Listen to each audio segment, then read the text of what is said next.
It's funny too because Welcome like everybody. There were some Bad Batch Liter- episodes. Now on to Cobra Kai. literally, none of us planned for Cobra Kai, huh?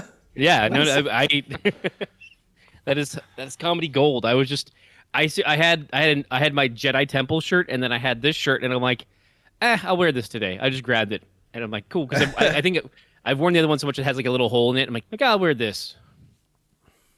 And now we're all wearing that's like we that this is almost worth a screen grab. Like all three of us just like.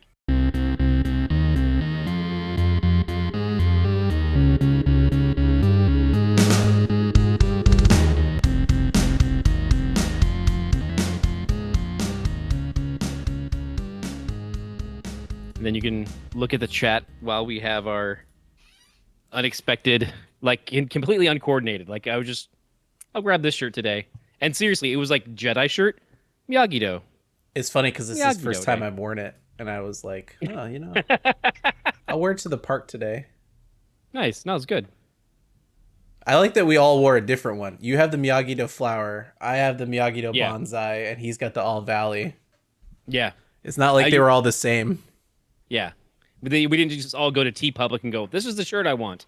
It's I made sure mine was fully licensed.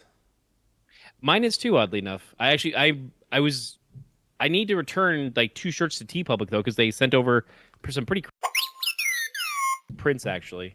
I need to email them like, hey, like it already started to like tear, I guess is the right word because it's screen printing, but I don't know if tear is the right word or flake. So Kit's being very quiet. I am. Oh no. I got mine from the Cobra Kai. So I got this one. I went to the Cobra Kai website to get the Eagle Fang T-shirt, and then when I saw this, I'm like, oh, I got to get that. Personally, I like that better than the Eagle Fang shirt. we were talking about that just before you showed up. I was just like, he wouldn't do Eagle Fang. He doesn't like the logo. He'd probably go Cobra Kai before he'd go Eagle Fang. Oh, I don't know. I just wouldn't. You I wouldn't wear a Cobra Kai shirt. Oh, okay. I mean, it's tough because it's like I like that season 1 Johnny era of Cobra Kai, but it's like Andy's more of a vest. Andy's more of a vest guy. He'd wear a Cobra Kai vest, exactly. Biker jacket. just sleeveless. With Put no him in a shirt, body bag. no shirt underneath, just the vest, like he's like in the Warriors. I rip all my gi sleeves to look like Were you? Ryu. Yeah, I make sure the edges are tattered. Not like Ken, where they're cleanly cut and sewn back No, up. no. Because he's posh and has a butler to do that. I ripped them off when I said put them in a body bag. I just was like and then I He let just them off. pulled a Winter Soldier, just and throws it on the ground. I do love that Torres is like. I would like to point out. Actually, wait, no, wait. Okay. I hadn't seen it yet. I apologize for spoiling that he rips off his sleeve. That's okay. I don't care. Okay. If I cared about spoilers, I would have watched it by now. So he rips the jacket sleeve off, and you see him rip it off, and you're like, oh, that's kind of funny. The very next shot, literally the very next shot, it is perfectly tailored and double stitched edge on the jacket, and it lines up exactly with the raised shoulder edge. It's not like the jacket was too big to fit over the arm, like it would have been when he put it on, because it had to fit over the arm. Now it's shrunk down to be smaller than the arm, so the arm sticks out of the jacket. I noticed these details. So they had a pre-tailored one. Oh, God. It's just the way it is. I'm sorry you haven't seen it yet. I didn't mean to ruin it. It's all right. I don't feel like that's actually going to ruin anything. But you do have Disney Plus back on subscription because you're obviously watching Bad Batch. Yes. Yeah, I'm planning to get around to it within the next couple days to start watching Falcon and Winter Soldier. Okay, so watch out, because the last episode of We Were Gamers was a major spoiler town for Oh, I know. Yeah. Oh. And And so is it? Invincible. So what order are you I finished doing? Invincible. Did you? What'd you think? Yeah, I loved it. Yeah. I mean, it was. I haven't read the comics. It was far more graphically violent than what I was expecting, but it was very, very good. Yeah. I was not expecting all the blood and gore and whatnot. Yeah, Andy and I have been talking back and forth about. I mean, do you want to do this on the pod at all, or I mean, Yeah, hey, hi, welcome to Carbon Scoring. We're on the pod. hello. It's fun to be but back. I was this is a little pod intro or whatever it is. I don't know. I've been recording already, so I just all hit the good. button when I sit down. I was worried that we weren't going to do this to Memorial Day. I was sad because I just wanted to hang out mainly.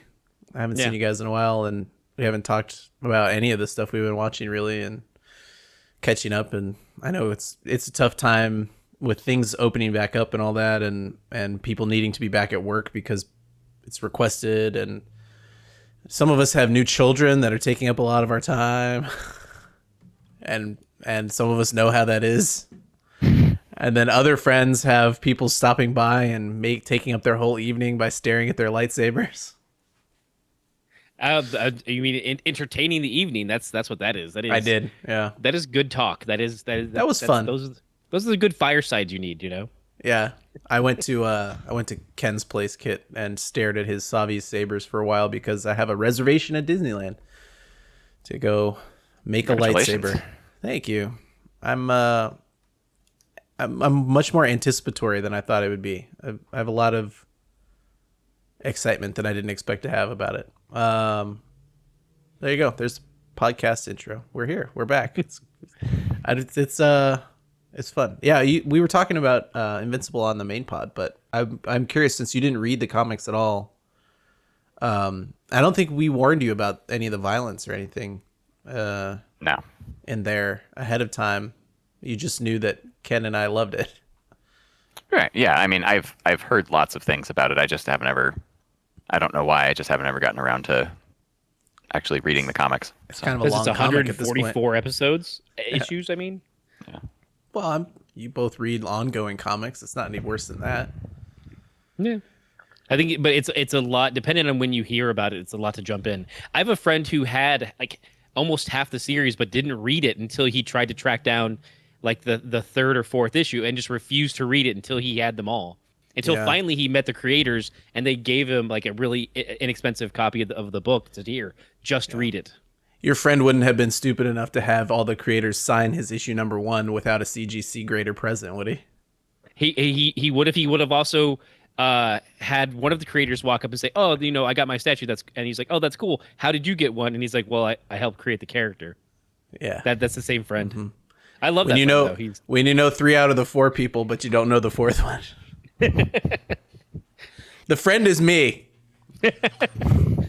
I was missing issue 10, and I just decided because I had a full run that I was just going to find issue 10 eventually, and then I'd read it. Turns out issue 10 was hard to find because Kit, that's the one. That's the one where the fight between Invincible and spoilers. I've said it, and I'm going to say it again. Spoilers. Issue 10 is where the fight between Invincible and the Big O kicks off. Okay. And so that one became very hard to find very quickly, even back when the comic was just popular for being the comic.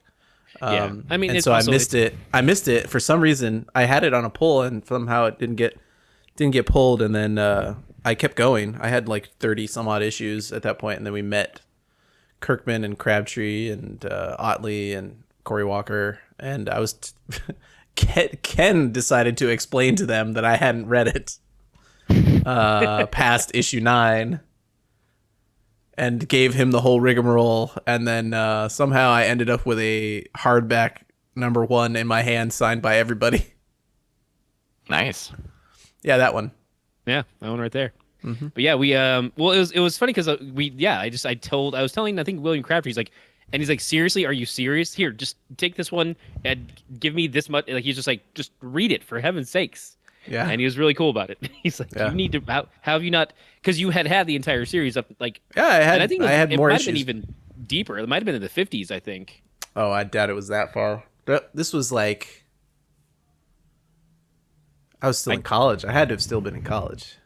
Yeah. This was a long Yeah, time it was ago. it was deep into the series, and just like, no, I refuse to read past issue 9 because I gotta find 10. I gotta find It- 10. I Trades didn't wanna- exist. Hey. Hardcovers exist. He's like, screw that. It was a time when monetary funds were tight. Getting to Comic-Con and staying in the hotel cost most of my budget at that point. Yeah. Yeah. Well, speaking of streaming, are we talking some Bad Batch today? Well, yeah. If we're done talking about Invincible. I mean, considering that we're all wearing Cobra or Miyagi-Do shirts to our Star Wars podcast. Well, no. We're in Miyagi-Do and the All Valley Karate Tournament. Like, there's no Cobra Kai right now being represented. Yeah. Well, it depends on who you're rooting for at the All Valley Karate Tournament. Well, unless that's a tournament shirt from when karate from Cobra Kai was banned, I guess. True. Because they were banned allowed in for the tournament. 20-something years, right? Something like that. I mean, but they got banned after Karate Kid 3, if I remember. Isn't that where they got banned? Well, they weren't banned for Karate Kid 3 because what's his name competes for Cobra Kai. Yeah. And then, but I mean, I'm saying after that, I think that tournament is what got them banned because of John Kreese's actions. Probably. Yeah. It happened between that and the first season of Cobra Kai. Yeah. Is it Hilary Swank's fault? That's what I need to know before she shows up in the next season. I don't think Cobra Kai had anything to do in. It's been a while since I've watched Next Karate Kid, but I don't think Cobra Kai makes any kind of an appearance or mention or whatever in Next. What are the odds? I mean, the odds have got to be high that she shows up, right? At this point, it wouldn't surprise me at this point. There's no frenemy that's also competing with the Cobra Kai dojo. That's like there. That I'm like, my brain is like, is that what happened? I don't think I ever saw it, to be honest. I don't think I saw the Next Karate Kid. I mean, I imagine they've got to have already come up with a story for her, even if she doesn't come up. You know, like they've thought about this universe now, about like, okay, where is everybody? A lot. I'm sure they have, right? Like they've had a long time to think about it, I imagine. Anyway. Okay. I want to know, do you think, okay, spoilers. I just don't, I'm so tired of saying it. You spoil the title. You gotta assume we're gonna talk about a streaming show. There's gonna be spoilers. That's it. That's the last warning. Spoilers for Bad Batch. Spoilers for anything Star Wars and anything Karate Kid. Yeah. There, we're done with it. We're done with it. You've been warned. Okay. What was the name of Rampart's project from episode 3 here? We'll go backwards. Oh man, that's the only episode I haven't watched twice already. That's the hard part. Warmonger? War something? Oh, that makes. I'll go with what the project was called. I Believe in You. I mean, it was there. Admiral Rampart. Anyway, Kit, how excited were you for the beginning of the Death Troopers? Is that what it is? I didn't know that was what that was. Project War Mantle. It went completely over my head. I did not catch that at all. That makes sense, but I mean, yeah, it makes total sense. Like I'm thinking about it now, I'm like, oh wait, because they are all in black, and so my brain is going toy wise. They've announced that they're called elite stormtroopers, I think is what they're titled in the figure. Maybe an elite clone trooper, but that makes total sense because they're the all black. They're gonna go off and do those types of shady dealings that are even more so. Do you guys think that they'll be like reanimated cyborgs like in Invincible? Also, spoilers for anything Invincible. No, I don't think they put the money into that. Tarkin's not into that deal, right? He's like, well, wait. They're worried about cost effectiveness at this point. And this is one of what they call the Tarkin initiatives, right? To reform and recreate the Empire. Anyway, I thought they looked a lot like Death Troopers, and I remember War Mantle being a thing they mentioned in Rogue One. I don't remember that at all from Rogue One. All of that, I remember them talking about that, but I didn't connect any of that. I thought he was just working on replacing the clones with regular trained stormtroopers. And I didn't think about any of the. I figured that they were wearing black because they were commandos in the dark, and so like I didn't think about any possible connections to. Well, it didn't Crosshair's occur to got me a that new there could be- helmet. Crosshair's new helmet looked this close to just if it just elongated in the front. You know, it was weird to see a stormtrooper helmet all of a sudden. I mean, we're talking about episode 3. We didn't even touch on the fact that we also had We're gonna Dark go Troopers backwards in episode 1. We also had Dark Troopers, aka from Dark Forces and I missed that. the Mandalorian. Where So were the in droids the that they're training, the droids that they're Oh, training. the droids that they were the training. live fire, The live fire droids. They didn't so look those are- exactly like it to me. Right, because they're an earlier like version 1, like they're a beta test version. it's like 25 years earlier. Before they From decided to invincible them Mando. and use dead commandos. Possibly that's been one of they go back and forth and well, I mean also it's all non-canon now, so there's that. Yeah. Well, they exist canon wise. So Yeah. yeah, I don't know. I looked at them and I thought, oh wow, crazy. Those look exactly like the the Crosshair's uniform looks like the could be Death Death Trooper or whatever. No, I definitely see it. Pre- Like once you said it, his mask in particular. Those are the other They were wearing For modified basics. clone outfits. modified But clone helmets. he put that helmet on. I was like, it's a stormtrooper. Oh. Yeah. Yeah. So, wow, Bad Batch. Okay. I guess starting at the end doesn't actually help us, except that it was the most exciting thing to happen this week. Did it pick up where you thought it would pick up in episode 1, I guess? I didn't think so. I thought they were going to jump ahead. Yeah, I'm glad they kind of went in and put that time print on it. Like, hey, this is right when when Order 66 happens. But it also it rubbed me the wrong way because this is also they introduced that they were there when Master Depa Billaba and Caleb Doom are there, and they're part of that moment in our Star Wars history. Caleb Doom being Kanan Jarrus, for people that don't remember. Yeah. The guy And so, from like, Rebels. Seen that moment because they had already covered it in the comics, in the new Marvel supposedly canon comics, which now they're kind of going back and be like, no, canon's still fuzzy unless it's in the cartoons of the show. It's Oh, really? These are legends. Yeah. Are they undoing some of the Marvel's comics already? Yeah. So in the comics, it is still Commander Gray. No, I'm sorry, Captain Gray. It's still Captain Gray, but there's also the colorings of those troopers because as we've seen a bunch of different troopers, some have a white and blue marking, some have red and white. Different. It varies depending on the battalion or the troop, so to speak. So these ones have different color markings, but also the Bad Batch aren't there in the original comics by Greg Weisman of Gargoyles and Spectacular Spider-Man fame, as well as Young Justice. Had they been created yet? Yeah, they'd been created back during, I want to say, season 2 of Rebels, because they wanted to go back. He was actually the showrunner for season 1 of Rebels, and so he was there for that creation. He's responsible for some of the characters having last names and just kind of more developing certain story aspects.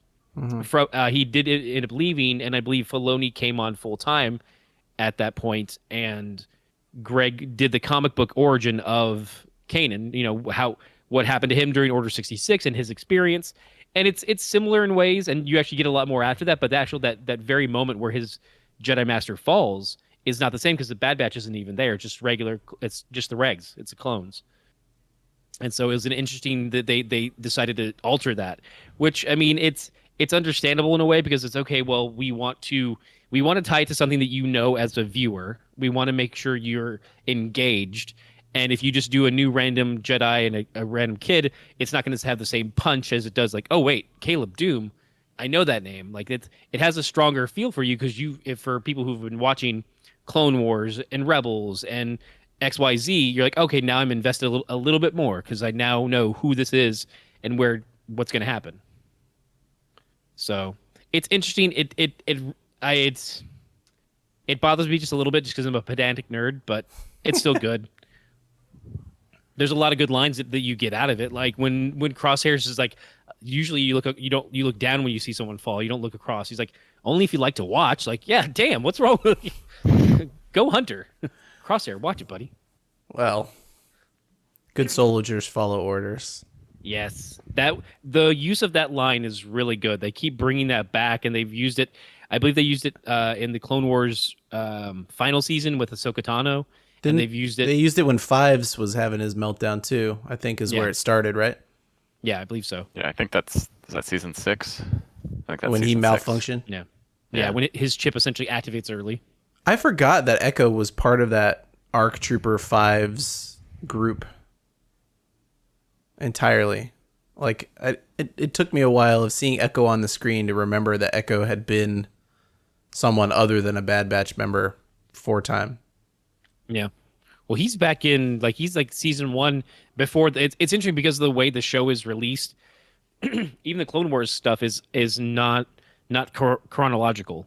Like it plays around with the timeline, and you're just like, wait, so these episodes in season 5 take place before the episodes in season 1, and it's like, yes, like, all right, I mean, I'll take it, but that's just an odd way it's a good way to do backfill to like, oh, by the way, this is what happened. Then it's like cool, but it definitely can throw you off. Yeah, especially with like going to the Bad Batch here and being like, were they just created? And like, no, they weren't actually just created. They've been around a huge long time, and they've been experimenting with malfunctioning clones and trying to make them better and all that sort of stuff. So, when we get to what Omega is and who she is and why she exists and all that, it didn't just happen yesterday. They've been working on it with all these malfunctioning clones. But we're more deviants than defectives. Tech is I'm just gonna say this for the whole show so far. I didn't expect everyone except for Hunter to rub me the wrong way. I don't know. I liked Crosshair when they brought him into the show in Clone Wars. I was like, oh, that's the guy I'm gonna like. And then now you can't like Crosshair. I mean, just like murderous psychopath. Tech seemed real cool because his costume was the best and he looked like the guy that had all the answers in the Clone Wars show. But by episode 3, you're kind of like, this guy doesn't care about anybody or anything. Like, he just doesn't like connect with reality at all. Like, don't you think you should tell people that the only life support's the only system you consider to be like essential? Essential Yeah. systems. Yeah. Yeah. Like, Hunter might have disagreed with you if you'd said something out loud. Wrecker's kind of an idiot, like more than he looked like he was in the beginning. Yeah, it's fun because it's like, to me, maybe it's just because I watched G.I. Joe Renegades recently, and the kind of format is in my head, but it feels a little bit A-Team. Like, oh, okay, so you've got this person with this role, this person like the big strong guy who doesn't like flying, and you've got those kind of roles to be filled in, but it's like it definitely hits a similar tone. It's not like it's not as pronounced as Renegades, but it's definitely like, oh, I kind of get that vibe at times. Yeah. Yeah, I don't know. I was hoping to love some of the characters maybe more than I ended up loving them. Yeah.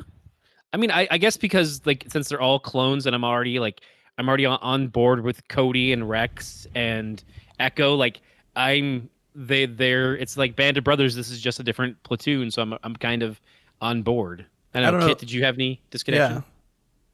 Yeah.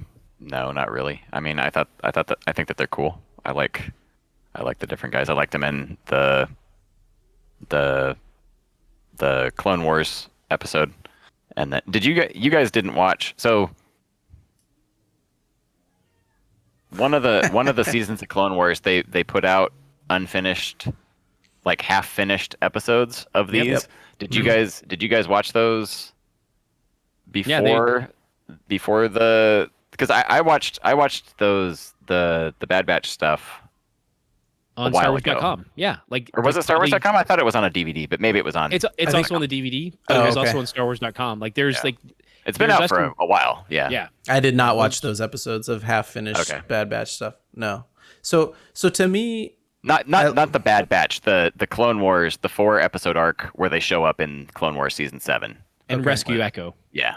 okay. That was like they because they had recorded all of the audio and like half finished the animation. So like the animation, like the texturing and stuff was really rough, and like all the motions weren't necessarily perfect or whatever, but so it was like half finished. I had completely those- forgotten until like halfway through the first episode of these that they had done that Echo Rescue thing. That whole arc of episodes of the Echo Rescue fell out of my brain until like halfway through. I was like, I feel like I know this Echo guy from before the Bad Batch. Like, I don't understand why, and I was like, I gotta figure this out. So, Well, the and name sounds so familiar.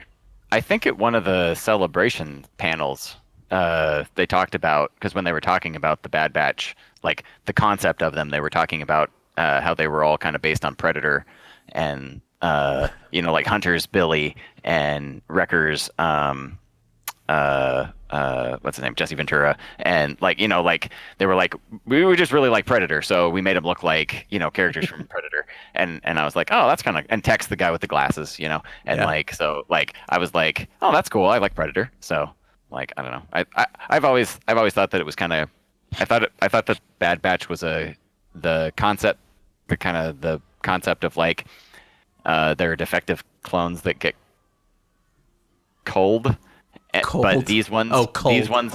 these ones had because these ones they thought that they would be useful in like some sort of a commando, special forces type capacity. These ones they kept around, and the fact that I thought that was an interesting concept, and I think the concept might be a little bit deeper now. First of all, if Hunter doesn't say, Run! Go! Get to the Is- is- chopper! that's not Hunter. That's no, a but Dutch. he's got to say it by the end of the season, right? Like he's got to say, right? He's got to say it now. But Oh. My I favorite think part was the waiting for the soundboard to pick up. Like, wait, where's the work button? Work. Oh, it didn't pick up right away, huh? Yeah. It was still funny though. Oh, that's funny. I think the idea was good at the start. Like what you're talking about with these guys are all defective, so we just put them in a unit to see what would happen. But I think really the only thing so far with 3 episodes of this show down to talk about, oh, where's it going kind of thing, is I think that the theory behind what they were trying to do with these clones is deeper than that. It seems like they used all the defects in the clones, or they defected them maybe even on purpose to create a better, more perfect clone because they don't have Jango Fett's DNA that they can use anymore. And so, in this latest episode, the Kaminoans are talking about how they're going to lose their contract unless they can prove that their clones are better. Well, we need one clone back. Which one do you think it is, right? Obviously, the blonde-haired, blue-eyed one. Omega. Omega. Omega. Omega. Do you guys say Omega or Omega? Well, it should be Omega, right? But we're not It's from... Omega, but she's Well, from that's the not how she islands. pronounces it. No, she says Yeah. Omega. she said she's, because of the accent. She says it sounds like, even Ebony said this morning. She's like, it sounds like she's saying amiga, like Yeah, Amiga. Yeah, like a it's girl, Omega. girlfriend. Yeah. I like it. Han, That's Han, fine.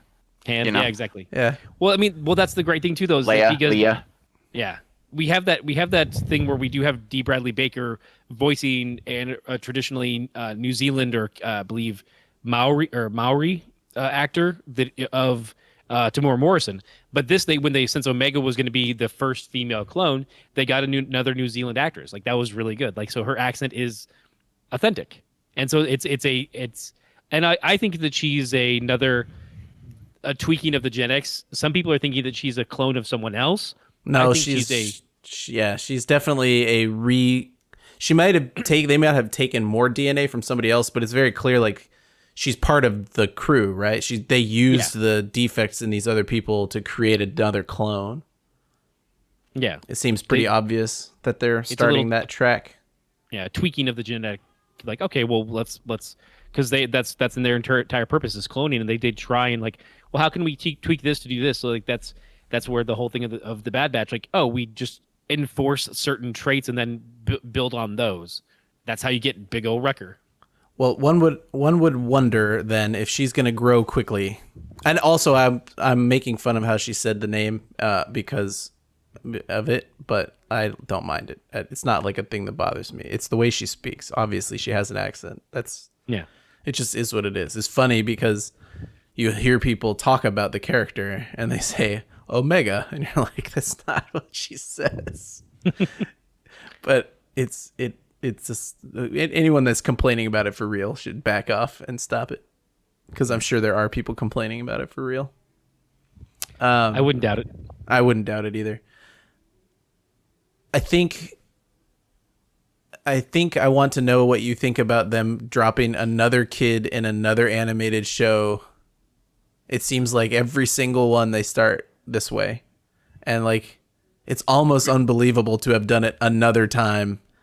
And like the end of that Salukami episode where you're like, "Oh wow, they're going to get rid of the kid. All right. Like cool." Like they're going to go through with it. Finally. Cool. Yeah. Like, okay, good. Like, we're not going to sit around doing the Baby Yoda thing with another person, or the Ezra Bridger thing with another person, or the Ahsoka Tano thing with another Oh, no. Oh, God, she's on the ship. Well, they've had a kid in everything since Droids. So I think that probably will continue getting kids in most. Anything animated Star Wars has to stuff. has a kid in it. Well, I mean, there was Baby Yoda in The Mandalorian. I mean, we've literally had kids in like everything. So, I mean, I guess it depends on whether you consider Anakin, how much you consider Anakin to be a kid by the end of Revenge of the Sith. But I mean, pretty much we've had a kid in everything.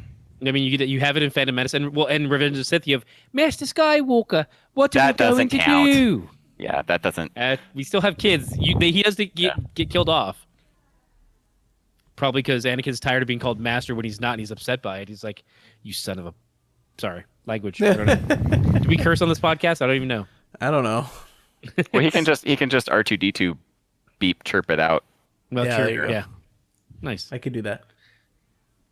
Do you have that Yeah. on your soundboard? I can't beep it fast enough for you. Okay. Well, I meant in post production. Yeah. No. I'm just curious if he's prepared just in case. He's got like different stuff. I'm just ready to go. standing by for you to just be like, cursing. no. No. All right, fair No. enough. The soundboard's more work than I thought it was going to be. Yeah. You got to make everything into its own little clip. Then you got to go into the software and like put it onto the board and like. So I do it in like night. Like okay, tonight I'm gonna do 2 hours of doing more soundboard clips. You know, because then my stuff kicks in, and my brain says, "Well, I've got these nice little buttons that can display pictures, so I have to make pixel art that's 60 by 60 and put it in there and make it exactly perfect and line up with the other ones." Like, I just need to stop it. Little John McClane saying, "Welcome to the party, pal." Yeah, it's sitting there. It's in my folder of the next batch of soundboard stuff to work on. But is it a bad batch of things to add to? I would hope it's not. It should be a good batch of things to add. Although all of it is cloned from somewhere else, I guess, technically. But I used the good cloning, not the bad cloning. There you go. So yeah, I don't know. I guess I'm not against them using kids and stuff. Obviously, they want kids to watch their shows, and most of the time it's panned out pretty well. The first season has always been an annoyance when they do it, and then after that it's like, oh yeah, Ezra Bridger grew up and Ahsoka Tano grew up, and I didn't feel like Ezra was I didn't have the same negative reaction to Ezra that I did to Ahsoka or Snips. yeah, or I forget the guy's name Scrappy Doo. from Resistance. I have a visceral the pilot. reaction to Scrappy Doo. Gotcha. I forget what his name is. It's Oh man, but Kaz. yeah. Is the new to. I found Ahsoka and Kaz very annoying at the beginning of their shows, whereas I never had that problem with Ezra. I know lots of people did, but I never found Ezra to be annoying or irritating or any of that stuff. So, and I don't find Omega. I actually kind of find Omega to be a little bit bland. in terms of like not. She doesn't really seem to have much. At least so far in the first 3 episodes, she doesn't seem to really have a whole lot of strong defining character traits. We'll just wait until she starts using her force powers, and then you'll be like, "Oh, she's got midichlorians in her cloning. Let's do this!" Ba ba ba ba. I think that we I don't know all what- have midichlorians. It's just some of us, some have more than others. True, and that's why they need to steal Baby Grogu to harvest them to give them the Snoke clones. And so this is an early attempt at, can we clone midichlorians? How does this work? Now you fall asleep, but you know what? Don't be surprised if it happens. This could be a tinfoil hat theory, but it could also be like, oh, Midichlorian, powerful plasma injections. I like that midichlorians were the most hated thing in all of Star Wars for years.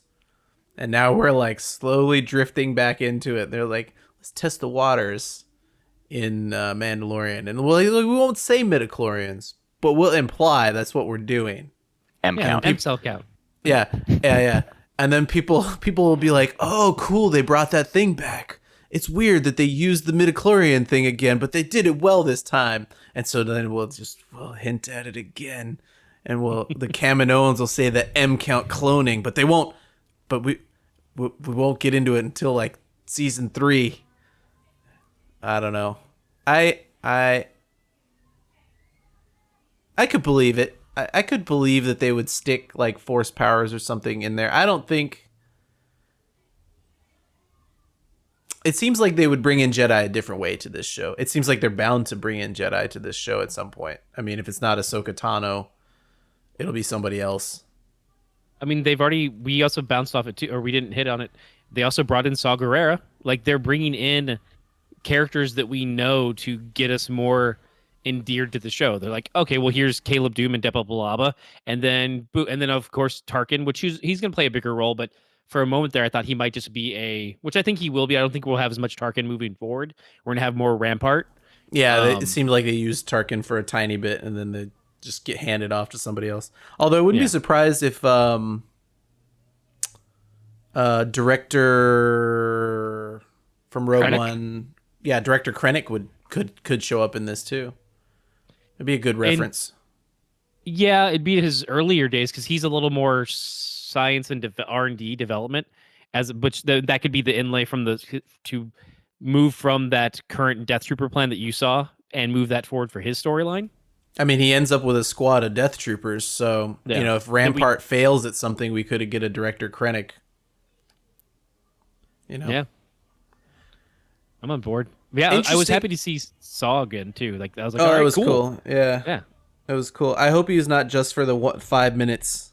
I hope it's more of a thing. But okay, so they pulled the bait and switch on people. They turned Crosshair into a bad guy, much to my chagrin, considering I always like the sniper characters.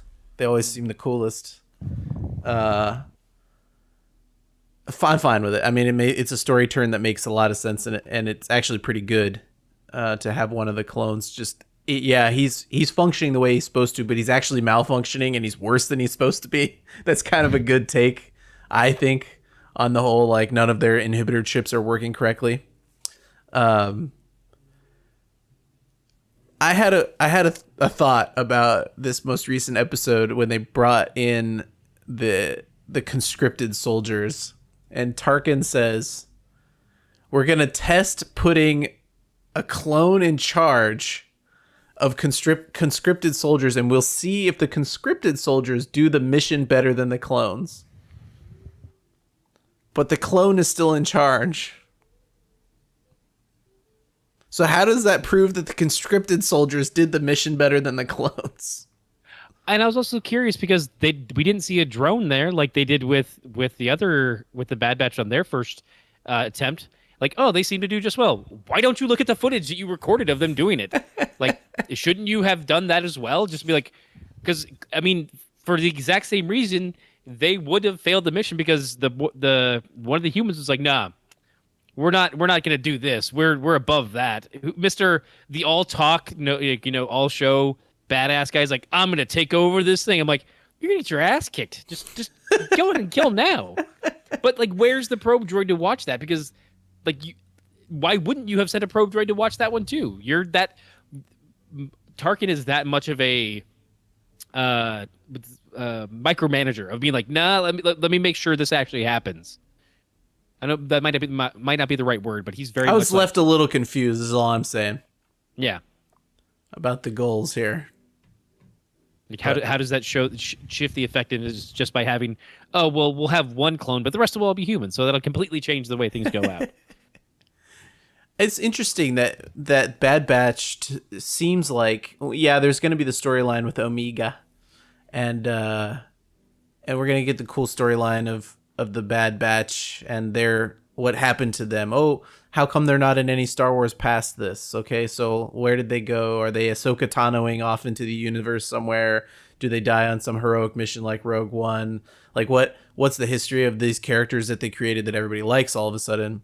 But I think what's more interesting to me is the idea of like, yeah, in Rebels, we got the theory that like, oh, the clones kind of aged out. They all died off or they got old. There weren't that many of them. Some of them retired out somehow. Some of them were kept on as trainers. But in this story, they seem to be saying like, no, we're going to use the clones as long as possible. And we're going to like create, some of these stormtroopers are actually still clones because the commanders and all those might still be out there someone. I just had the thought, there's a chance, Omega's not really a name. Omega's like a code name almost, right?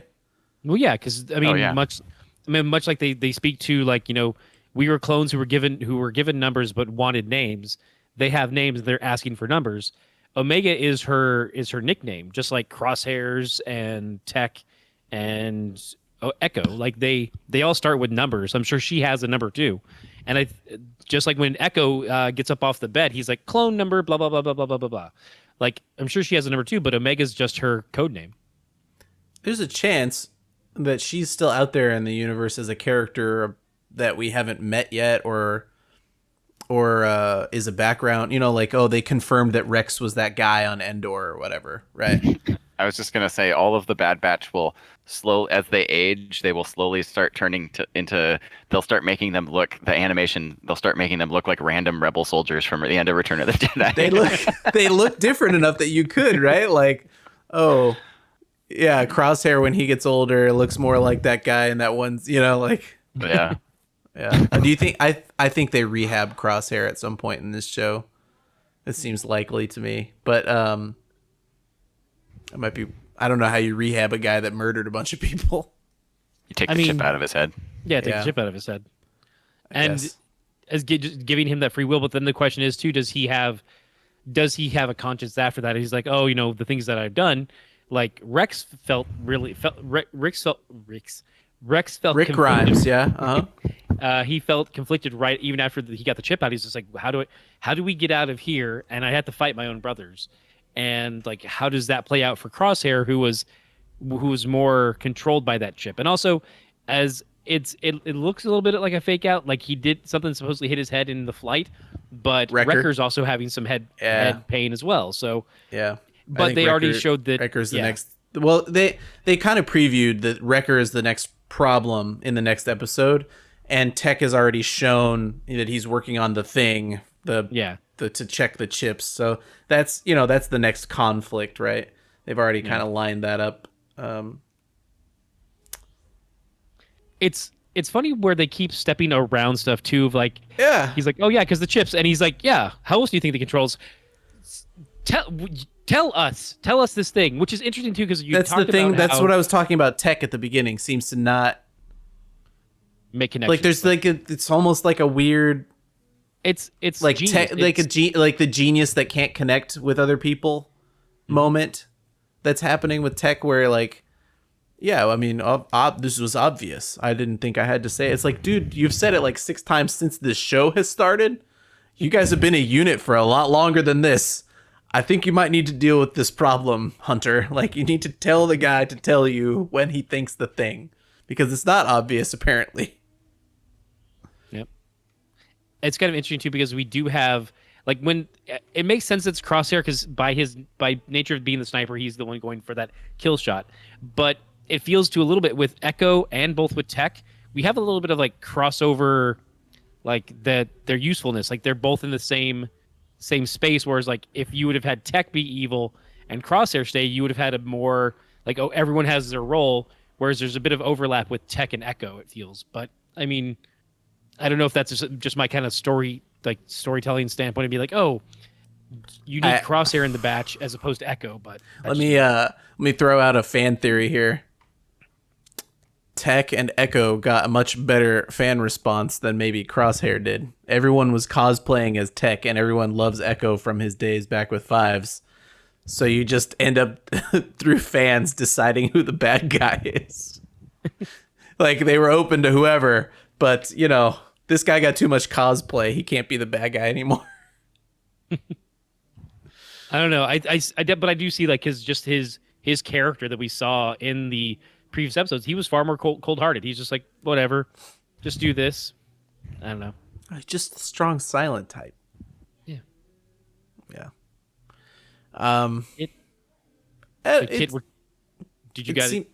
Oh, sorry. I was gonna say it seems to me like the beginning of a show that might not have a direction, but I wanted to see what Kit and you thought of what the direction is, because I don't understand what we're watching, right? Like Rebels, you knew it was the kind of the beginning of the revolt. This seems like I don't know what you think it is, Kit. Hold on, I gotta sneeze. Of course. Maybe Beautiful. Not. Okay. I always figured that this and Rebels would sort of be like the bookends, where Rebels was like the beginning of the original trilogy. This will be the end. Like they're taking us from the dark times into the original trilogy and into the right into A New Hope. And this is like taking us from basically the end of Revenge of the Sith and taking us into the dark times. But I think that Omega is going to be, and to kind of touch on her name, I think that she's going to be the main. I think that the main story arc for at least this season is going to be who Omega is, why she's important. I think that they named her Omega because she's like the opposite of Django. Right. So you have Alpha, which is Django, and you have Right. Omega, which and is like he's got dark hair, she's got blonde hair. He's a man, she's a girl. Like I feel like that they did that intentionally. Like she's the negative, like in terms of like photography, like she's the negative. Absolutely. And that's why they need her back. I think this season, have they said if they're planning on this being an ongoing, or is it a definitive like one season thing, or is it an ongoing? I don't know. But I don't think it's been said. I think at least for this season, the main story arc is going to be Omega's story. Yeah. I mean, to right off of what Kit said, I feel like this is going to be the Dark Times. This is, for those listening at home, I'm holding up the Dark Times comic from Dark Horse. This is the Volume time period 2, interestingly. Yeah, I don't have Volume 1. They're hard to find nowadays. Sorry, folks. I have the individual issues, I believe. But like this is like going to bridge another gap. Like, where do we go? Because we did meet a lot of characters, and as we're still doing now. And I mean, spoilers, but we saw it from the trailer when we first got the Bad Batch. We're going to get Fennec Shand, who will eventually show up in Mandalorian. So we're going to essentially just build out more of the world. And I guess the theme of this is just how do you survive? How do you survive as a soldier when you transition from being that soldier for the Republic, and then with the transition to the new Empire? What is that like? How do you get by? And they become soldiers of fortune. I don't. Also, accused of a crime they didn't commit. Also, possibly spoilers for Battlestar Galactica. So this also, I feel like this is a really good example of that line that Adama says when you have the police and the military separate, because when you have because the military's job is to fight the enemies of the people, and when you have them be the police, then the enemies of the people become the people. And I feel like that line, or I'm paraphrasing, but Yeah. like that line really applies well to this particular instance where the clones were designed and trained to fight the separatists, and now that the separatists are gone, they are being transitioned into peacekeeping, a peacekeeping oppressive force that is now turning their power against the former republic, now empire citizens. Yeah, I mean, it's the beginnings of watching the beginnings of a fascist takeover, right? Right. The first thing they did is create what is this, Soluka Maya, with the episode where we get the chain code created by Yeah. Rampart also, I guess. And, Yeah, where we've and heard now about that. everybody's got to wear an ID, right? Everyone needs to be tracked, and not that, I was a little confused about chain codes because Boba says that his father's chain code is in the armor, but his father is Django, and Django's dead before this. So how did Django have a chain code if chain codes started now? I mean, well, Retroactively. yeah. Well, also, I mean, chain codes. I mean, that's something too. Like when the first time I ever heard about chain codes was in Mandalorian, when he's like, "Oh, this is his chain code. This is where you find him." I'm like, okay, maybe this is something that something they're developing. But you could also, if it turns out like this is essentially something from a Mandalorian specific ideal that then gets co-opted by the Empire. Like, oh, you know what? We like that idea. Let's go ahead and take it. They looked at That's possible. Yeah, they looked at it and said, "Hey, let's take that and go with it." Yeah, it's interesting that they say in Mandalorian, they imply that it's much older than this in Mandalorian because they say everyone in the galaxy has a chain code. And it's like implied that it's some sort of DNA based thing, right? Which is why the clones don't want to go get one. So that's at least consistent. And yeah, it made sense that like, okay, it's this ancient thing. Everyone's had a chain code forever. It would make sense that you need to write that into Star Wars to say like, hey, this is kind of how the galaxy functions. Like it's been this way for thousands of years because there's no way to keep a bank account in between multiple planets without some sort of identification that everybody uses. And so that identification that has cropped up and been used since forever would be chain codes, right? Yeah. Tied to your DNA. It's easy to track across the galaxy. And unfortunately, it makes you easy to track to a bounty hunter. Well, it's also, I mean, it's being created here at this time because it's like, this is very much trying to tie to Nazi Germany. Like, oh, hey, you're getting assigned a number and put into a camp. Like they're tattooing it on your arm, and this is the number you're getting forced to bear. And that's that parallel that they're drawing because that's always kind of where, I mean, it's where George Lucas drew certain ideas and stuff. He wanted to make, look, these are bad guys. You should not like them. They are bad guys for a reason. And he drew those parallels. They're still doing that. And I think it's their own little nod. And I think it's good because we should be, apparently people need to be reminded that Nazis are bad. So I'll take it. Like, this is a good reminder that, by the way, Nazis, bad guys. Always punch them. Always the right call. It's a weird interaction between this show and that show. It's being the first two times we've seen chain codes inside of a year or 2 years, I guess, for Mandalorian. And trying to figure out how it all pieces together when it becomes a plot point this big in this show of like, well, the whole episode is about how the clones can't get chain codes because then the people will know they're clones. Yeah. I don't know. We might have to headcanon that and say like, oh, the Empire is installing chain codes as non-optional, even though they were already existed or something. Yeah. I'm like, I don't even, like I said, the first time I heard about it was Mandalorian, and I'm like, I'm going to Wikipedia because I'm like, when was this introduced? When did this first? Because there's also like one thing, the first thing I noticed is there's not a Legends and Canon tab, so this is only the new canon that it's existed in. I mean, we've all been in Star Wars lore for decades. Each of us have read a number of books, and this is the first time we're hearing about it now. So I think Kit, you're probably right. Omega is the main focus of this story after we get through the inhibitor. I think you use 14 episodes, right? 16, 16 episodes? Okay. I believe. Yeah. 60. So we got 13 more episodes. One of them will be really long, probably towards the end. You're going to have to get through all the inhibitor chip problems, right? So that's like 2 more episodes probably. And then standard Star Wars filler for like 2 episodes. Maybe we'll get Nick Nolte back or something, for a little bit here. Oh, Quill. This would be a good time for Quill to show up again. For him to pay off his debt to.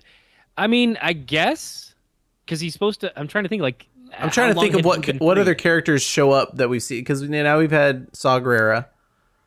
So this would be a good time zone for those types of characters to show up, and then the last 8 episodes, 6 of which are truly focused on the point of Omega. I hope we get some Jabba. I could use some Jabba. We haven't seen Jabba in a while. All right. I think actually on that note too, because like Kit and I had seen other unfinished episodes that were left on DVDs and stuff like that. There's still one moment that they've talked about trying to get out there is the moment where Boba Fett gets his helmet dented by Cad Bane. And that was one of those cut episodes from season 7-ish of the Clone Wars. And isn't that's Cad Bane, spoilers, isn't Cad Bane gone? Is gone dead, or do you mean is he gone? He may be gone. Bye-bye. Hello again, Cad Bane. I thought Cad Bane died. Did he? Oh, God.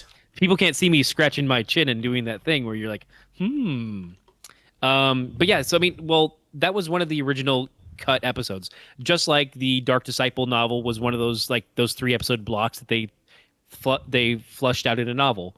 That there was supposed to be a Cad Bane versus Boba Fett story where essentially he gets his helmet dinged, and that's that famous dent in the top of the helmet. Oh, they're going to have to pull somebody else in, because I'm almost certain that Cad Bane's dead. I'm looking. We're on it. Because I don't remember what happened to Cad Bane. Did he get caught and sent to prison, or that happened? Then he broke out of prison. Yeah, he kidnapped the Chancellor, and then he tried to kidnap a holocron. I'll just go to the end here. Cad Bane, last seen in episode 52 of. Yeah, I mean that. I would anticipate that, especially because we do have the Fennec Shand part coming up. And Fennec could shoot. She could shoot Boba in the head, and then he saves her life later on. And is like, "You shot me in the head, and I saved your life." So, yeah, and then left it later on. Yeah, yeah. So that's part of that story. Is like, oh well, I anticipate getting Boba so that later on, when she's like, hey, or when he's like, hey, I saved you. Plus, remember us from back in the day? We used to do gun running and spice hauling. That's us.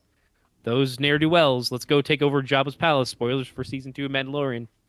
So the last thing that I see in here is that Bane was arrested by Skywalker, and in that episode where Obi-Wan Kenobi goes undercover. Oh yeah, what was his character's name? And Hardeen. Oh, Hardeen. Yeah, and he gets arrested. So I don't think that they killed him, did they?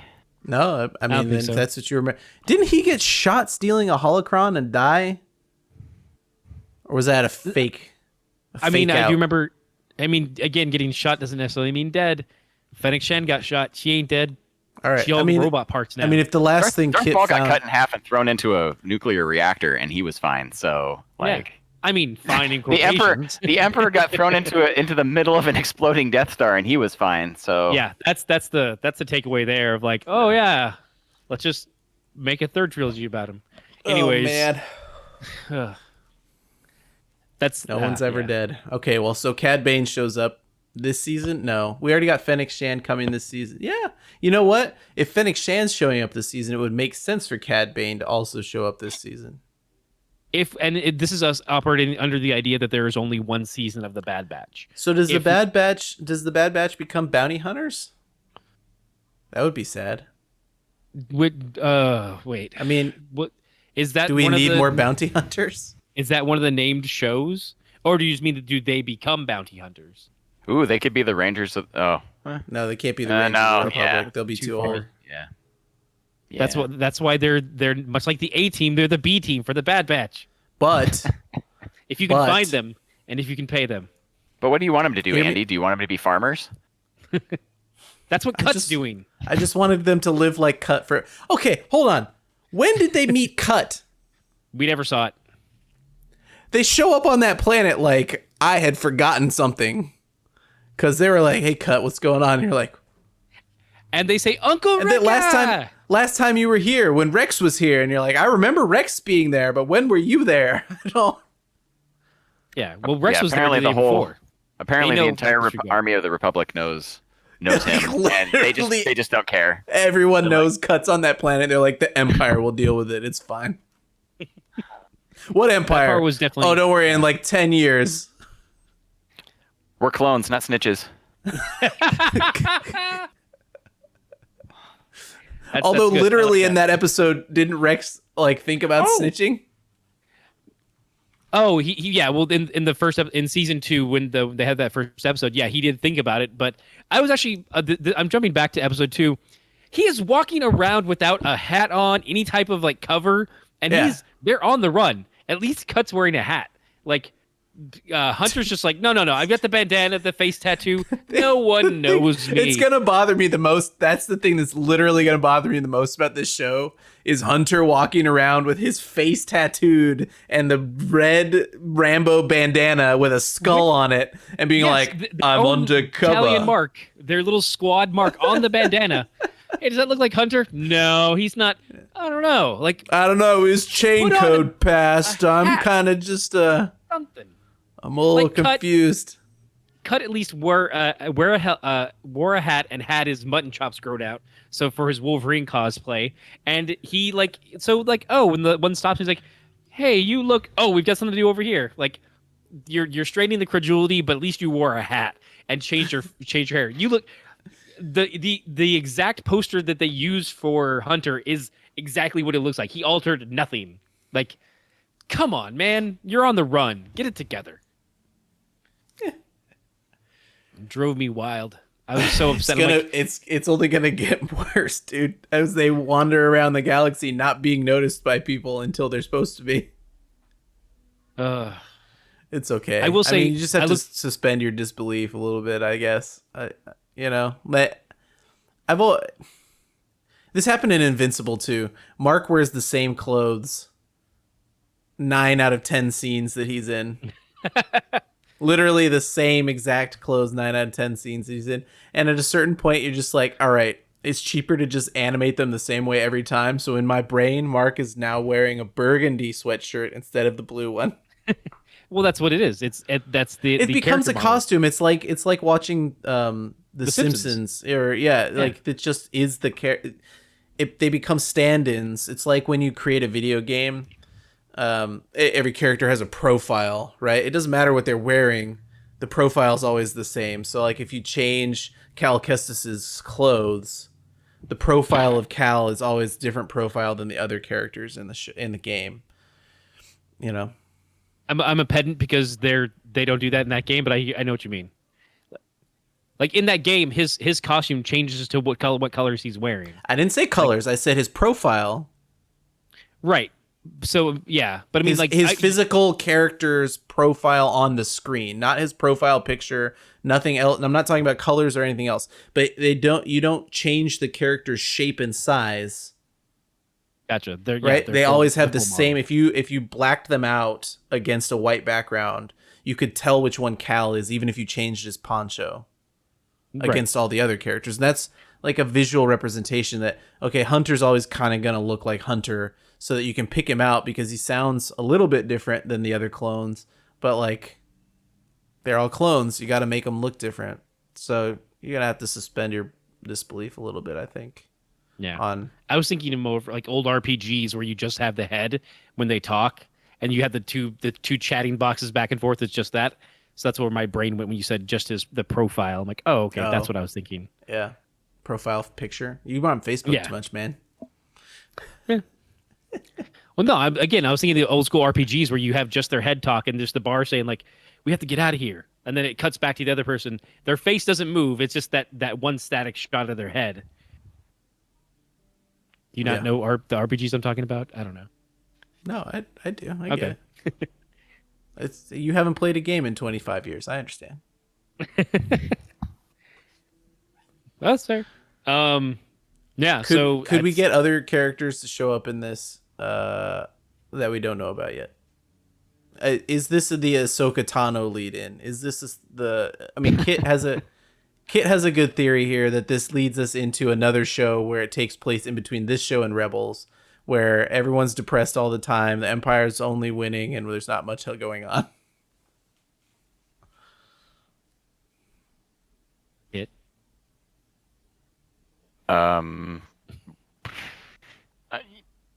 Yeah, I don't know.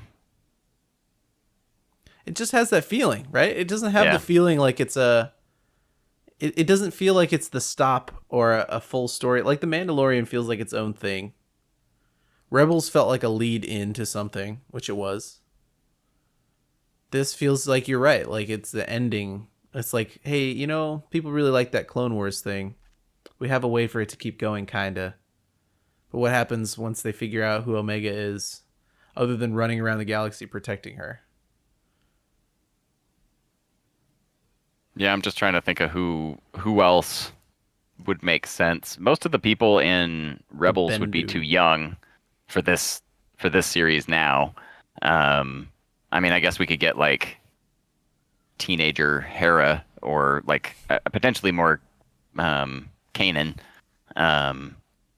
but probably not. I don't know. And like, there's not really. I mean, the way that they did Clone Wars. I mean, I'm sure that we'll run into. I guess Rex. I mean, Rex would make the most sense. Or I Wolf? don't know. It wouldn't. Yeah, it wouldn't surprise me if Rex and Ahsoka made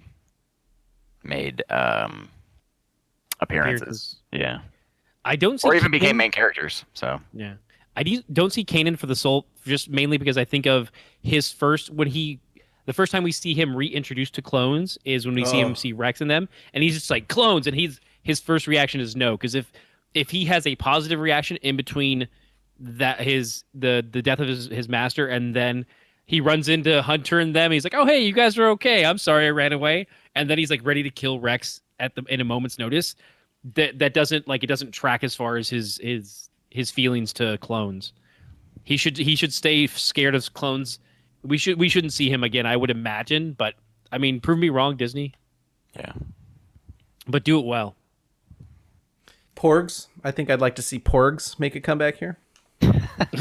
I want Loth cats and Tuca cats. I think that's probably a pretty safe Oh, that's a given. bet. Yeah, Yeah. I'm frankly surprised we haven't seen them yet. If we haven't, We just didn't see him on Seleucami. Yeah. Yeah. Well, I like it so far. I watched it on Friday because I was excited to see what was next. I'm a little worried about it, but it's okay. I mean, my brain is going now. Like, oh, who else could show up? Like, could we get a Kenobi, like pop in? Like, could they in their travels? Like, he's like, do we see him? Because we do have to be ready for that new Kenobi series. So, Yeah. like, is that going to plant a seed so that they stop by and they're like, huh? And they just go, they're in Tatooine doing Tatooine stuff, and Yeah, I mean that would get Kit his Jabba. I mean, if they went to Tatooine and they were running missions with Kenobi until Kenobi's like, "Nah, I gotta protect Luke now." yeah. I always got the impression, and I'm very curious to see what this Kenobi show is gonna be because of this. That like, oh, that old man Ben, he's been living in the desert for X years. Have you seen those pictures? Have you seen those pictures of what people look like after X time in the Star Wars universe? It's like, Yeah. nobody looks that bad even after like 30 or 40 years, apparently. You know, like Boba Fett and all these people look pretty good. From Ewan McGregor to Alec Guinness. It's like, ooh, geez, Ben, what happened? That It's hard desert Tatooine. living. Yeah, it's that Tatooine Yeah. sun. Look at Two Owen and suns. Beru. Yeah, Yeah. There's two suns. That's Owen and Beru took it hard. yeah. Yeah. Good point. you try living under two suns, man. It's very strange. The timing that they have to work in here is so much shorter. You get the idea that the Empire, was around for so long compared to the amount of time that they were actually around. Close to 20 years. Yeah, it falls apart mean- in 20 years. Everyone's like, Palpatine's a genius. Like, he couldn't hold together an empire for 20 years?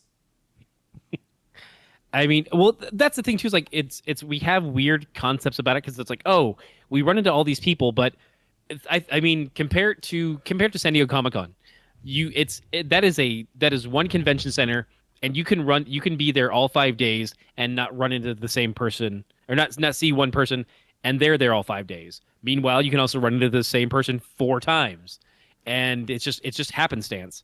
That's just one convention. Imagine not just the planet, not just the country, but just keep going. It's several different. It's 24 planets in the entire system between the core inner planets, the outer rim, the mid rim.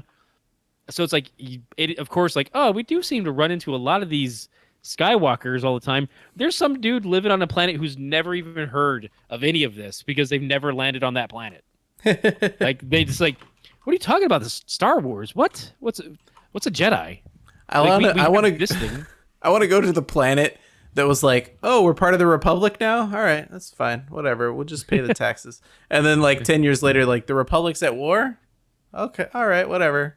And then the war never comes there. And then 5 years later, you're now part of the Empire.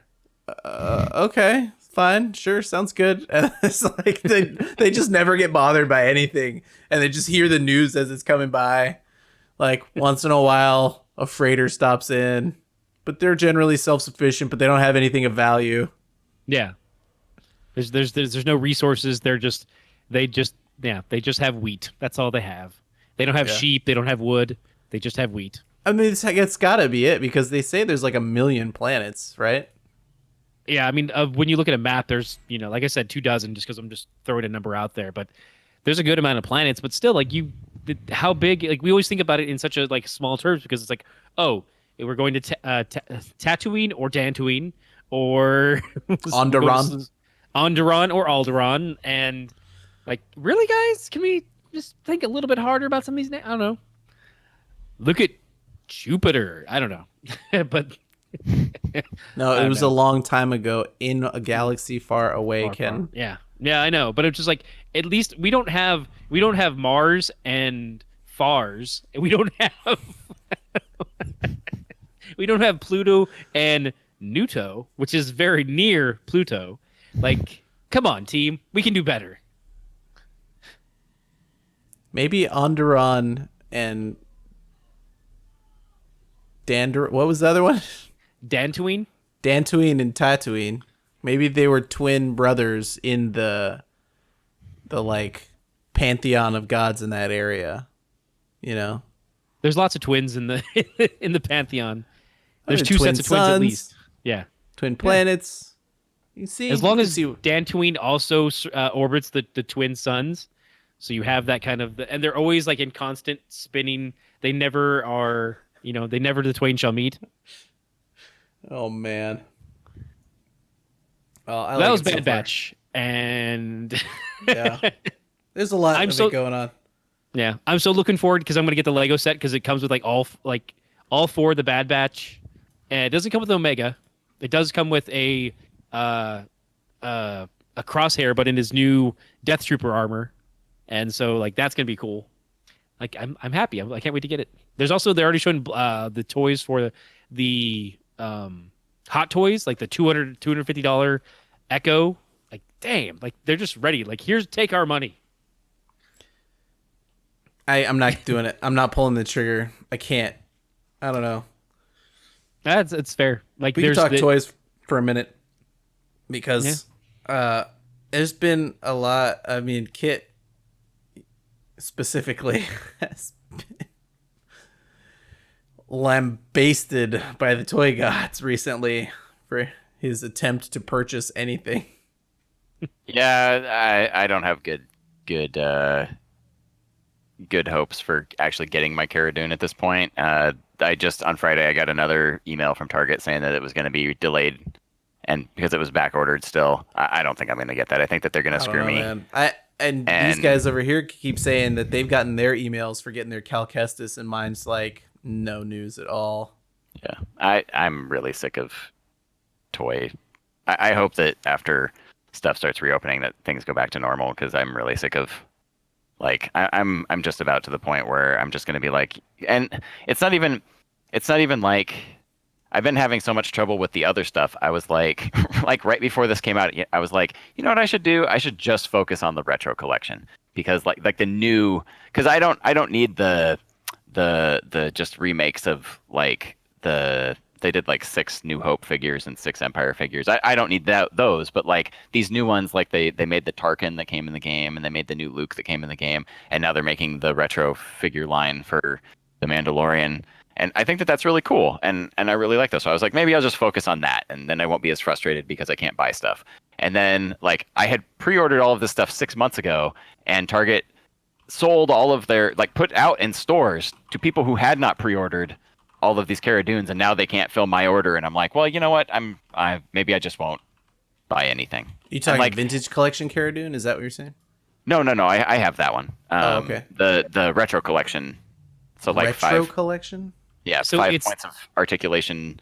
So they're figures in the style of like the 1977 to 85 Kenner figures. Okay. So they don't bend at the knees. They're like the Right. Powers of the Force figures or whatever. Yeah.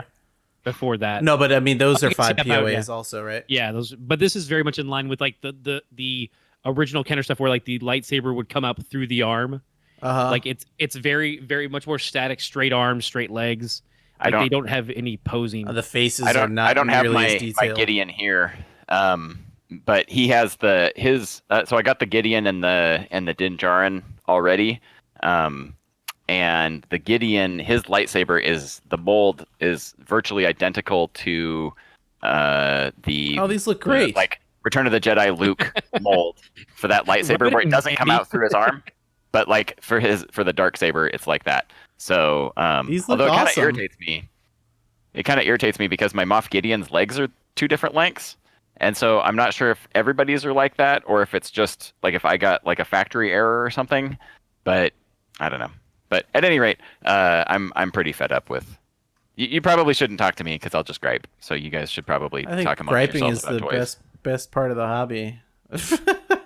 I mean, you have valid concerns and problems. It's not something that's I like, oh no, it's just too much. Like, no, this is, and Target's one of my biggest. It's a pain in the butt for a number of things. Like if you're a GI Joe collector, it's the biggest nightmare ever. There's a major blood that's getting released that is going on for like $2,000 on eBay. It's a whole stupid thing there. that Gideon cape looks great. There's I saw. Oh yeah, they have all vinyl capes. It's awesome. Like I really liked. I'm very disappointed that I probably won't get the Cara Dune at this point, but like otherwise I'm pretty happy with the line, because they've got like the vinyl capes and like Oh my the retro God, style look at lightsabers and that. stuff. It's really cool.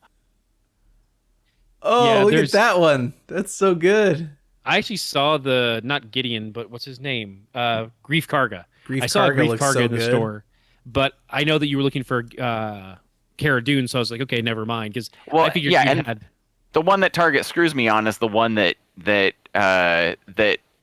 you can't ever find anywhere because it's going for $1 bajillion because of the whole political nonsense. So Yeah. like, thanks Target. Like if they would have shorted me a Queel, it wouldn't have been a big deal. I'd just go to Target or Walmart or whatever. And How many and characters get have another they one. popped into this line already? That I haven't even heard of it yet, and So it's already of got the a zillion. of the new ones, of the new characters, the new molds, the Mandalorian has 7, and then they Okay. made a Tarkin that came with a board game, and they made a Oh my God. pilot Luke from Hoth that came with another board game, and Uh-huh. those are the 9 that are new. They have also re-released like virtually the exact same figures for like Farm Boy Luke, a New Hope Han Solo, a New Hope Princess Leia, a Stormtrooper, Darth Vader, and These I are forget, awesome. maybe Chewbacca. And then they did the same thing for Empire, but those are like reissues of previously existing figures that came out like 40 years ago. This Mandalorian looks so good. Yeah. Yeah, it's a great kind of throwback to those original, Well, like original Kenner stuff. And they're Not even finally like a the- price where you don't feel like, oh, I'm going to give a $16 toy to the kids. I don't know. I mean, But are you they're- breaking these out of the packaging and giving them to your kids? $10? Yeah, why not? They're $10. All right. All right. You're an individual who I know who keeps things on the card sometimes, so I don't know if that was. Yeah, keeping things on the card has resulted in a lot of this problem behind me.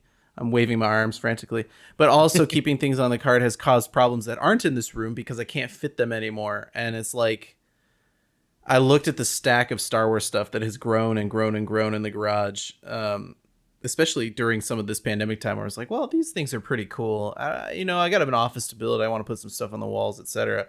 But like, I still have an entire Micro Machines Action Fleet collection, right? It's sitting out there. They're all in the box still. They're taking up a huge amount of room. I've got all those Black Series figures that we've been talking about, like Cal Kestis and all these other ones, and gaming greats and all these. It's just the amount of it is so much that, like, if I can't, some of it is really cool, and like having A-Wings and Jedi Starfighters in the house and stuff like that is great and fun and cool. And if it's in a box in the garage, it does me no good. But if I can hand it to the kids and not think that it's going to break, it's just as cool being here and then they're playing with it. And so That's these totally 5 fair. POAs, like, yeah, I have a Cara Dune vintage collection. I have a Gideon. I have a Mandalorian. But it cost $18 because the Mandalorian was a deluxe edition, and he comes in a cool box with tons and tons of losable pieces. Oh, and did he's you get the gonna one sit with the pram and everything? Or Yeah, are you of talking course. about The one with Okay. the little ice cream box, and like, those are cool, and I'll probably keep a few of them. But like, if I can't hand them off, it's almost to the point that like it's too much. No, So that's fair. I know, like, for me, I just threw away a bunch of boxes today because I got as I've been showing you guys online when you guys this is podcasting of famously an audio medium, the Hunter and Crosshair. I got I keep wanting to just call her Katie Sackhoff, but she's actually Bo-Katan Kryze. And that's Black Series Kreese. Yeah, Black Series Bo-Katan Kryze. Yeah. And then also like Black Series Asajj Ventress. But it's like I threw away the boxes for all these because I opened them up. Like, I just want to play with them and pose them and have fun. But then some of the stuff that's on these retro cards, that card scratches that itch where I'm like, oh, but that's the card that was there, and I want to keep why I have that. the credit. That's why I have the credit collection ones. What were you gonna say, Kit? You could. Well, I was going to say that you can. There are ways that you can slice the bubble on the card to where, especially with the tray, the way that they are now on like 1980 figures, right? On like 1980 figures, you can't really do this, but on modern figures where they have a tray, a molded tray behind them, there are ways that you can cut the card to where you can take the figure out, play with it, and when you want to keep it, put it back in the tray, put the tray back in, and then it'll, for the most part, hold together, and so that you can still display it if you want to. Yeah, there's some that I still keep. Like, I'm like, well, I really like that card. It's foily. It all it needs is a what is it? The Comlink Comtech chip.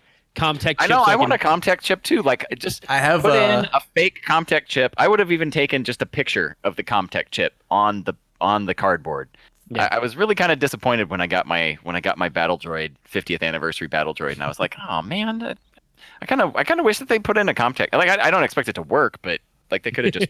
Man, thrown it I in was there. watching that Put it in there Tartakovsky. anyways. I was watching that Tartakovsky Clone Wars last night. Battle droids are way cooler in that than they are in anywhere else in Star Wars. Yeah, I mean because in the So's Grievous. I mean, Yeah. most stuff is. I didn't mean to get us off topic. I fine. bought a bunch of that Force Link stuff when it went on blowout for the kids to play with too. So we'll see how that goes. Yeah. On a side note too, so in the vein of the retro collection, they did a retro collection with the vintage stuff with them. Sorry, with the Black Series as well. I shared it with the group. So like Obi-Wan is very much his almost reddish brown look, and he has a vinyl cape over his shoulders that they kind of like. Oh no, let's also do it for this scale because we want more of your money. And I like the Obi-Wan because it's Obi-Wan, so I got it. I kind of wanted the Greedo, and he's like a really bright green, ridiculous color shades, and I'm like, that's kind of cool too. I don't know, but I just got the Obi-Wan. But I love the nods to the original cards. There was a what was it, a Jedi Luke. I'm sorry, no, an X-wing pilot Luke that was a like celebration exclusive on a chromie card that I really wanted to get it, but it didn't end up coming out. It's available on a standard card. I'm like, that's fine. I think it's good. But I love those classic cards. Like it's only the only thing that's a downer is that with the celebration Obi-Wan Kenobi, he comes with an extra hand that's like this, so that he can do the whole like dang it, why isn't that in every figure? Like 'Cause Star they Wars gotta- is cheaps out so Because much. no, they don't cheap out. They just create the secondary market, man. It's all about hype on a secondary market. It's got to be at this point intentional. It's not intentional, right? If you don't have Well, secondary market hype, then you don't have main product hype. There's nobody buying it off the shelves to maybe see if it's worth something. Yeah. Anyway, it sounds like Kit and I are both struggling with our toy collections a little bit. I can't buy anything. It's really frustrating because, like, I mean, I'm not gonna pay a reseller who I'm not gonna pay double or triple to somebody because they went and got to Target before I did, or they happened to be there, or they knew somebody who brought it out from the back or whatever, and so they just bought them all up and then they put them up on eBay. I'm not gonna Yeah, good for you. support that. Right. That's a hard line for me. I'm not gonna support that because then it just gets worse. But like, I mean, I literally, I can't actually pay them. I can't actually buy the stuff. Like, it just goes out of stock instantly. Or for the most part, I mean, there's a few things that aren't that bad. Some of the stuff goes out. The pre-orders go out of stock, and then it's easy to get later. But you never know. Some of the stuff, the pre-orders go out of stock, and then they just you never see it again. And then it's before you know it, it's $150. That stupid clone 3-pack that I tried to get that was in my cart on Hasbro Pulse. I was trying to check out, and the thing just kept circling and circling and circling. That's Yeah. now like $300 or whatever for the stupid $50 pack. Like, Yeah. I'm just like, it's really frustrating when I'm there at 8:55 for a 9 o'clock drop. I Yeah. have it in my cart and I'm trying to Buddy. get it, and it times out, and I'm just like, this is too much work. I'm right there with you. I tried on May the 4th to be on Disney.com, shopdisney.com or whatever for the May the 4th stuff, which they don't pre-release what it's all going to be in advance because they don't want people to know. So there's no preconceptions about what it could be. So they put out that limited pack. It was a limited edition of 3,000 of them, of the box that Rey buries with Luke and Leia's, or Anakin and Leia's lightsabers, right? Into the sand of Tatooine, and it plays the music when you open it. It's got the note inscribed of whose lightsabers they were, and it says Skywalker in it, and it's like, it's the box. It's got 2 legacy lightsabers in it. It was $325. I waited in the waiting room. I put it in my cart. I did all the thing. I did everything right. And I go to check out, and it boots me back out to the waiting room. And it's like, if you can't manage these things so that the people who play by the rules are able to participate, don't do them.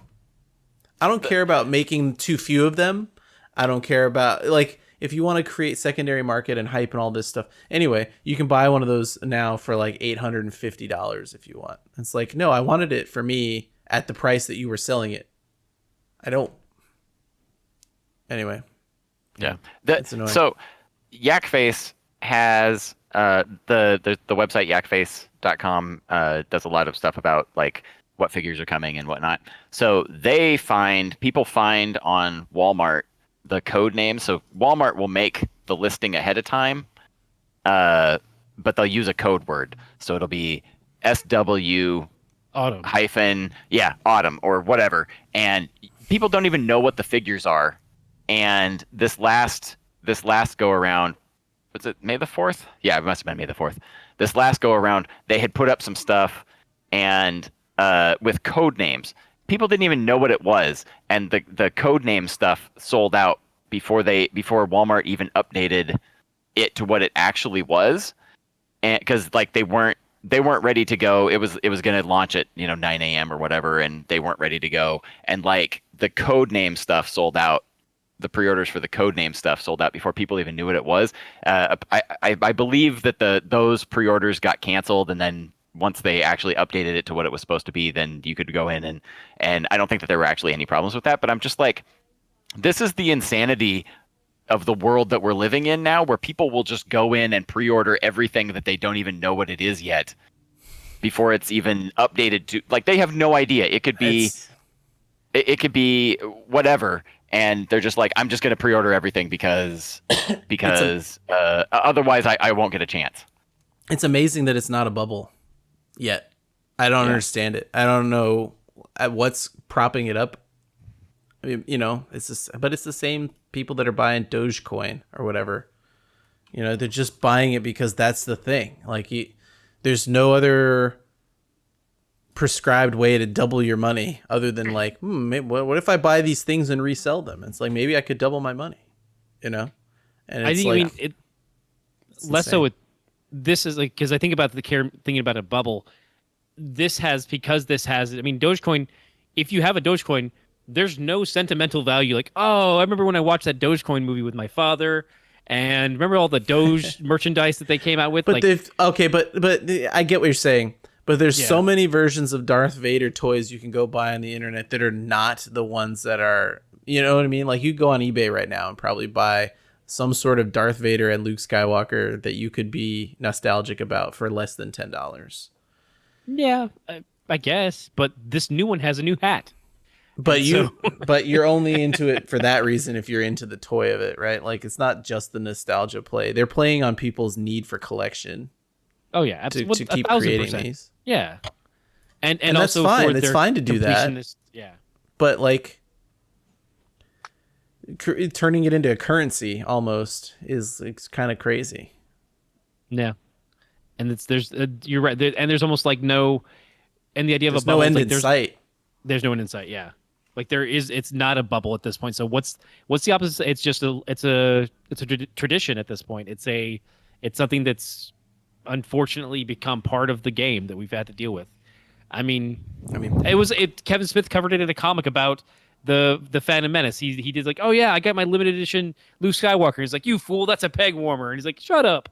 Like, this has been going on for so long, and like, there's no kind of like, if you try and like, oh, we'll try and correct it this way, the scalpers will find a different way to get there. And it's unfortunate because it's like the idea is like, how do you work around people's base desires to be prickish and self-serving and just make money for themselves? Like, I'll constantly see posts of like, oh, I got all 7 major bloods at Target.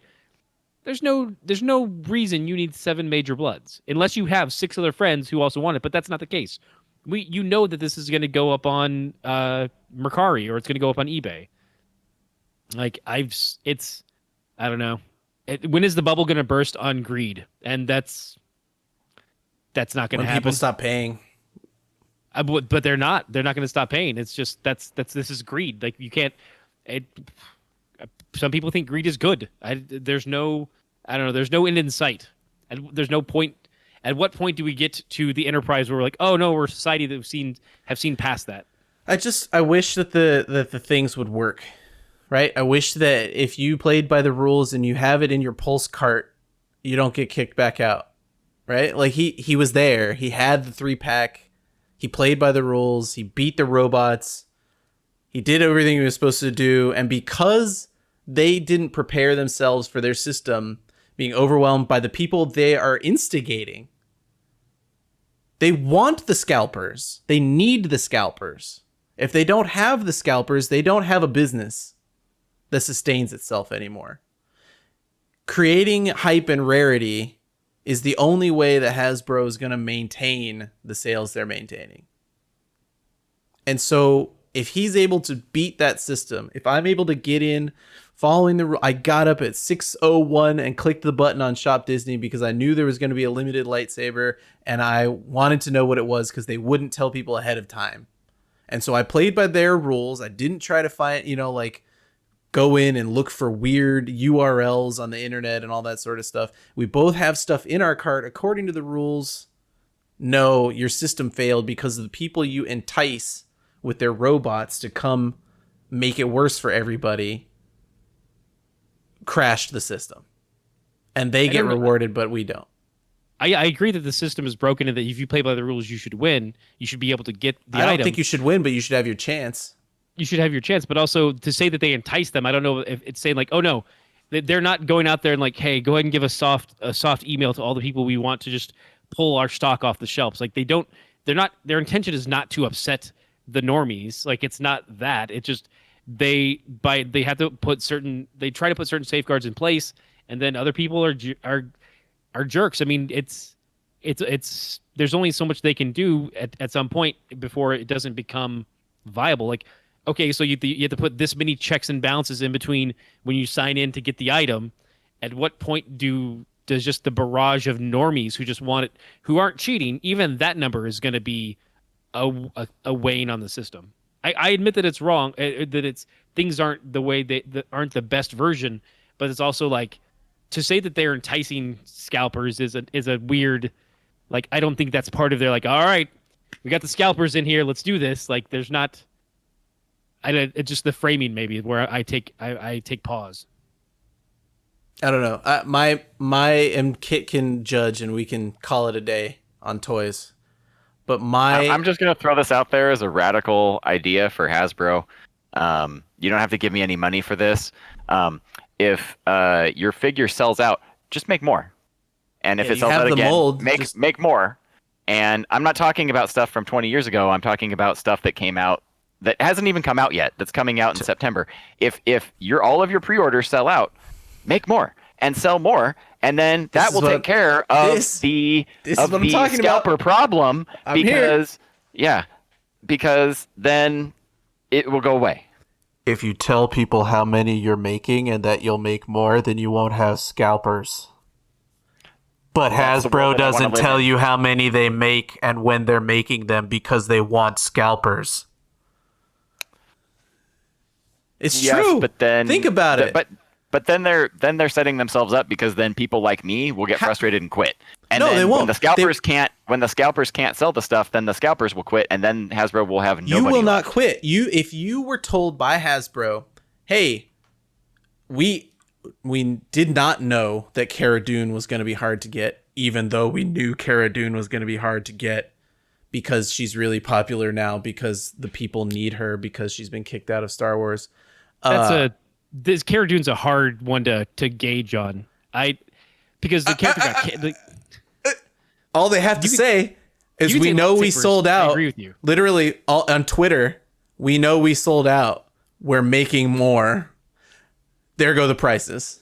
But they don't want that. They want the hype because if you missed this figure, you'll buy the next one.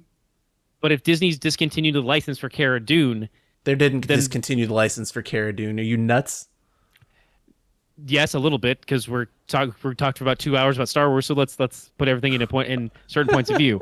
But if they are saying we're not continuing the licensing for Cara Dune, they will. That's a different scenario. That's why I'm saying that the Cara Dune's not the perfect example of this. The lightsabers that you talked about, those are a great example because you can make as many of those as you want. There's not something like, oh, we're not going to do anything more. Cara Dune's just a different scenario with her being canceled. But they told you the lightsabers. They said up front, they said this box. They didn't say the lightsabers. The lightsabers are not, well, they are limited, but they're not. They're limited in that they eventually retire them. But the Leia lightsaber you can go buy separately. This box with the 2 lightsabers and this price and all that, they said we're making 3,000, and that's fine too. Tell Kit that they made 8,000 and they're not making more. Tell people what you're doing. That's all I'm saying, is that if you want to not encourage scalping, you tell people the amount of stock you have of these things and whether you're making more. They actively do not do it on purpose. I can't. I'm not in the industry enough. I think we need to we need to get someone from Hasbro on and discuss with them their reasoning for their quantities and and why they owe it to Carbon Scoring to explain, because we have 17 listeners right now and 1,500 more over the course of the month. Yeah. It's a complaint that that they will not hear ever. They've heard it already. I'm not saying anything new.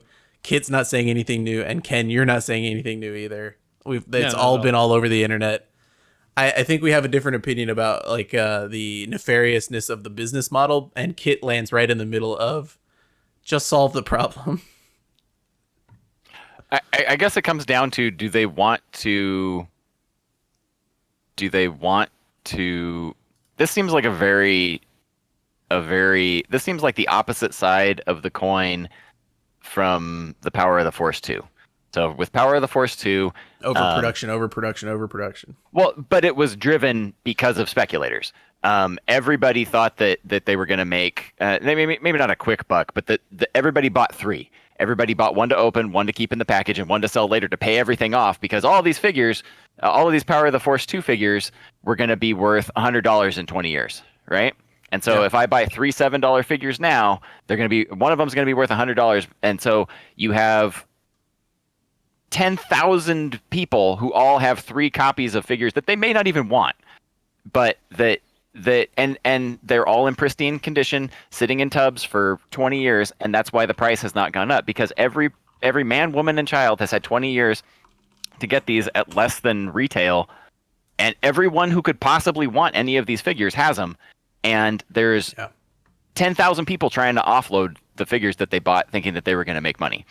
Obviously, Hasbro doesn't want to do that, but that was because the figures, everybody was buying too many because of the speculators buying figures because they thought that they were going to go up, and figures that they didn't actually want, that they were always planning to resell.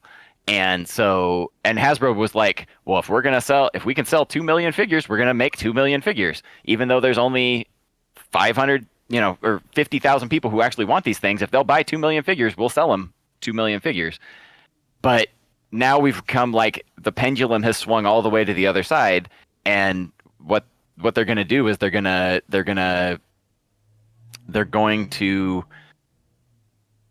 alienate the people who actually want the stuff, like me. Like, I actually want the stuff. I don't want to resell it. I mean, like, it's not like I never buy a figure and then later on I'm like, oh, this particular clone that I bought is now worth $150 for whatever reason, and like, he's not worth that much to me. Like, I will definitely, 10 years later, I will definitely sell this, for whatever reason, rare clone that I bought that I'm not that attached to. Or like, like, I'll buy figures and be like, oh, this figure, I changed my mind. Like, this was a marginal figure. I'm not super into this figure. I'm running out of room, so I'll sell, these.